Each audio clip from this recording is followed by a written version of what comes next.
কাল আমি মামাবাড়ি গেছিলাম ভীম মেলা দেখতে। ট্রেনে করে যাচ্ছি, দুপুরে বেরিয়েছিলাম, ট্রেন পুরো ফাঁকা। আমার মামাতো বোন আমাকে স্টেশনে নিতে এসেছিল। মামাবাড়িতে পৌঁছেই ফ্রেশ হয়ে বেরিয়ে পড়েছি। মেলাতে চলে এসেছি, আর এটা হলো ভীম মেলা। মেলাতে অনেক দোকানই বসছিল। আমার বোন আর আমি সব মেলা ঘুরছিলাম। মেলাতে এসেই খিদে পেয়ে গেছিলো, তাই প্রথমেই খেয়ে নিলাম পাপড়ি চাট।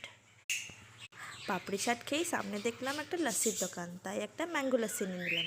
ম্যাঙ্গো লস্যিটা খুব ভালো ছিল, আর ফাংশন দেখতে দেখতে খাচ্ছিলাম। এখানে অনেক ড্রয়িংসও লাগানো ছিল বাচ্চাদের।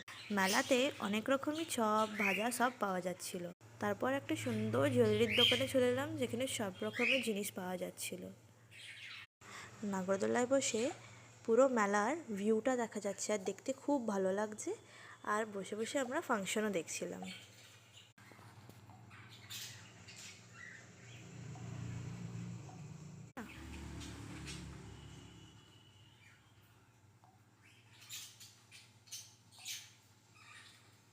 মেলা থেকে বাড়ি আসার আগে লাস্ট এগরোল আর আইসক্রিম খেয়ে নিলাম।